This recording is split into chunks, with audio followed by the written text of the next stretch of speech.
Hey everyone, welcome to Vidhik Varta, your guide to understanding law and rights.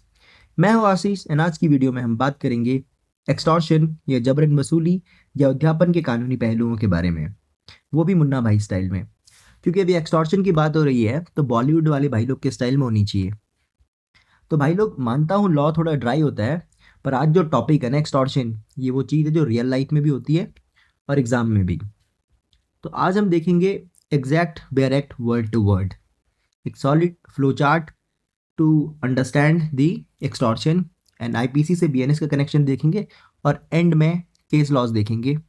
तो tension नहीं लेने का, एकदम मुन्ना भाई स्टाइल में समझेंगे। तो ये रहा सेक्शन 308 का direct definition. Whoever intentionally puts any person in fear of injury to that person or to any other and thereby dishonestly induces the person so put in fear to deliver any property or valuable security or anything signed or sealed which may be converted into a valuable security commits extortion। तो simple भाषा में बोले तो जानबूझकर डर दिखाया और उस डर के चक्कर में सामने वाला अपनी प्रॉपर्टी दे बैठा। सो बस भाई, यहाँ पे एक्सटॉर्शन कंप्लीट 100%। अब हिंदी मीडियम वालों के लिए भी फुल सेटिंग है भाई लोग। तो धारा 308 बीएनएस का मूल विधिक परिभाषा को समझते हैं पहले, कि जो कोई किसी व्यक्ति को या किसी अन्य को क्षति पहुंचाने के भय में जानबूझकर डालता है और उस भय के कारण बेईमानी से उस व्यक्ति से कोई संपत्ति या मूल्यवान प्रतिभूति दिलवाता है, वह जबरन वसूली का अपराध करता है। तो यहाँ 3 गोल्डन वर्ड्स पकड़ लो: जानबूझकर, क्षति का भय और बेईमानी से संपत्ति लेना। सो अगर ये 3 चीज़ आंसर में आ गई ना, तो एग्जामिनर बोलेगा इस बच्चे को नंबर दो क्योंकि ये पढ़ के आया है।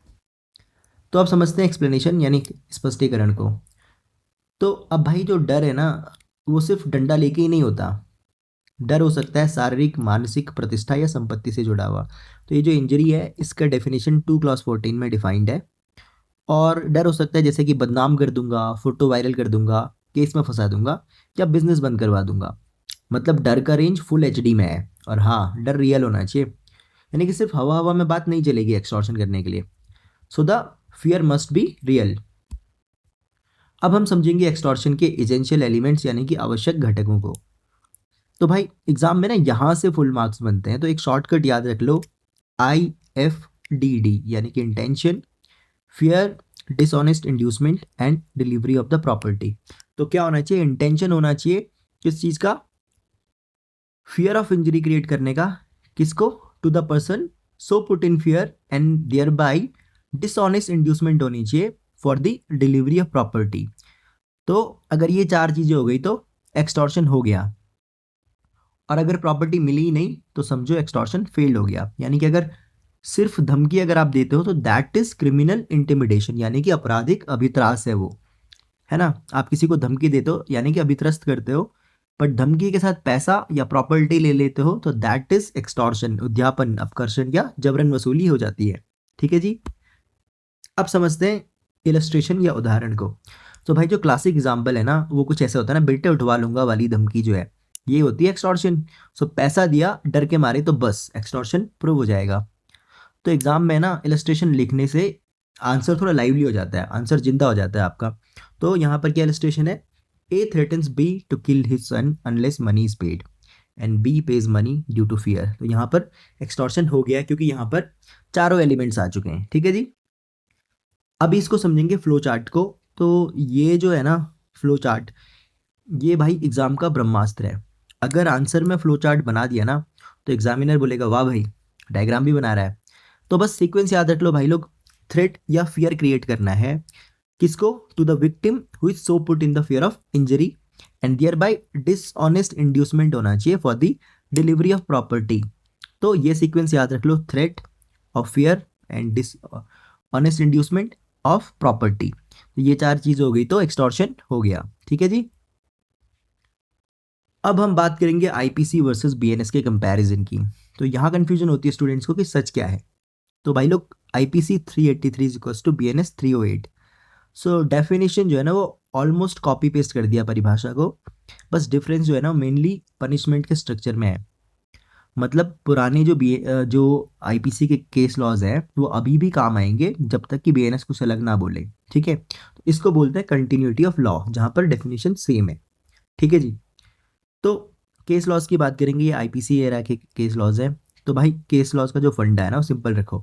सो ये जो आर एस नाइक का केस है, इसमें कोर्ट ने बोला है कि डर होना चाहिए और उस डर की वजह से ही प्रॉपर्टी देनी चाहिए, है ना। थ्रेट और fear must directly cause delivery of property. मतलब अगर पैसा किसी और वजह से दिया तो एक्सटॉर्शन नहीं बनेगा, है ना। और एग्जामिनर अगर पूछता है कि आईपीसी का केस बीएनएस में चलेगा, तो आंसर बस एक लाइन का, ठीक है ना, कि हाँ। आंसर क्या होना चाहिए, हाँ चलेगा, क्योंकि डेफिनेशन सेम है, सेम परिभाषा है, तो आईपीसी का जो केस लॉ है वो बीएनएस में भी चलेगा। तो आप समझेंगे पनिशमेंट को अंडर सेक्शन 308। तो अब भाई सरकार ने सोचा कि डर दिखाने वालों को थोड़ा ज़्यादा डर दिखाना पड़ेगा, इसलिए जो पनिशमेंट है ना बीएनएस में वो अपग्रेडेड है। यानी कि नॉर्मल एक्सटॉर्शन अगर आप करोगे तो 7 ईयर्स तक का इम्प्रिजनमेंट, सिर्फ डर अगर दिखाते हो तो 2 ईयर्स का, और डेथ या ग्रीवियस हर्ट का डर दिखाते हो तो 10 ईयर्स तक का। यानी कि जितना ज़्यादा डर उतनी ज़्यादा जेल। ठीक है। तो extortion is a serious offence based on fear and coercion, यानी कि हम कह सकते हैं कि extortion is an offence against free consent, है ना। यहाँ पर कंसेंट नहीं होती है, आप सामने वाले को क्या करते हो, डिसऑनेस्टली इंड्यूस करते हो। और याद रखो भाई, लॉ का काम है डर से आज़ादी दिलाना। तो भाई लोग, आज हमने देखा कि एक्सटॉर्शन सिर्फ धमकी नहीं होती है, बल्कि जब डर के चक्कर में पैसा या प्रॉपर्टी चली जाए, तब लॉ बोलता है बस हो गया क्राइम कंप्लीट। तो याद रखना, आईपीसी 383 हो या बीएनएस 308, कंसेप्ट वही है। डर दिखा के कंसेंट लेना इज टू नो कंसेंट। सो अगर वीडियो पसंद आई हो तो लाइक करने में डर मत लगाना, क्योंकि एक्सटॉर्शन नहीं है, फ्री विल है।